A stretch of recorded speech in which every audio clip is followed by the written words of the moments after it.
మనము జ్ఞాపకం చేసుకుంటే డబ్బు ఎప్పుడు కూడా ఒక పడవ నీళ్లు మనం జ్ఞాపకం చేసుకుంటే నీళ్లుని డబ్బుతో తీసుకుంటే పడవని జీవితంతో తీసుకోవాలి ఎప్పుడు కూడా. ఈ రెండు డబ్బు ఏం చేస్తుందనంటే చూడండి, పడవ కింద నీళ్లున్నంత సేపు పడవ ఏం చేస్తుంది? ప్రయాణం సాగిస్తుంది. అయితే అదే పడవలేక నీళ్ళు వచ్చాయనుకో ఏమవుతుంది? మునిగిపోతుంది. అంతే డబ్బు కూడా. డబ్బు మనకు అవసరం, డబ్బే జీవితం కాదు. డబ్బు మనం దాన్ని సంపాదిస్తాము, కానీ ఆ డబ్బుని పడవలోకి తెచ్చుకోకూడదు. పడవలోకి మనం తెచ్చుకున్నాం అనుకో బంధువులు ఉండరు, బంధుత్వాలు ఉండదు, ఏమీ ఉండదు. లాస్ట్కి దేవుణ్ణి కూడా మనం ఏం చేయము, లెక్క చేయము. ఎందుకనంటే డబ్బు డబ్బు డబ్బు డబ్బు డబ్బు అది ఈ లోకంలో ధనమును మనం సమకూర్చుకుంటే అది ఎవడో ఒకడు వచ్చి మన దగ్గర నుంచి తీసుకెళ్తాడని దేవుని లేఖనాలు చెప్తూ ఉన్నాయి. కానీ పరలోకంలో నువ్వేం చేయాలి? ధనమును సమకూర్చుకోవాలి.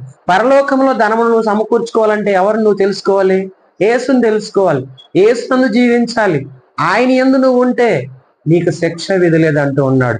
అంటే చూడండి, చాలా మంది మనం ధనవంతుల లాజరు గురించి తీసుకున్నా, ఎంతో మంది మనం జ్ఞాపకం చేసుకున్నా కూడా సరే, దేవుని యందు నివసించిన వారు ఆయన యందు పరలోకంలో ఖచ్చితంగా స్నానం సంపాదించుకున్నారు. ఈరోజు నువ్వు నేను కూడా ఆయన యందు నివసించగలగాలి. ఈరోజు నరుడు నాసికారంధ్రాల్లో జీవవాయువు వదక నరుడు ఏమయ్యాడు? జీవాత్మ అయ్యాడు. ఆ జీవాత్మని ఎవరు తీసివేశారు? నరుల్లో నుంచి సాతానుడు వచ్చి ఆ ఆత్మను తీసివేసి ఈ లోకానికి సంబంధించిన కోరికలను, ఆశలను, ఈ లోకానికి సంబంధించిన ప్రతి ఒక్కటి నరునిలో నింపేశాడు. అయితే ఆ పాపమునకు విరుగుడుగా యేసుక్రీస్తు ప్రభు వారి భూమిపైకి శరీరధారిగా వచ్చారు. మనందరికి తెలిసిన విషయం. ఒకసారి 3వ వచనం చదువుమా. శరీరమును అనుసరింపక ఆత్మను అనుసరించి నడుచుకుని మనయందు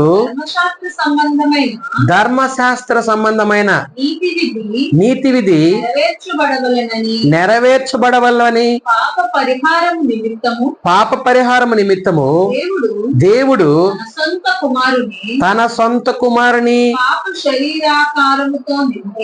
పాప శరీరాకారంతో పంపి ఆయన శరీరమునందు పాపమునకు ఏం చేశాడు? శిక్ష విధించాడు. ఇది ధర్మశాస్త్రం ఏం చేయలేకపోయింది, ఇది చేయలేకపోయింది. అందుకే తండ్రి అయిన దేవుడు ఏం చేశాడు? తన కుమారుణ్ణి, తన సొంత కుమారుడు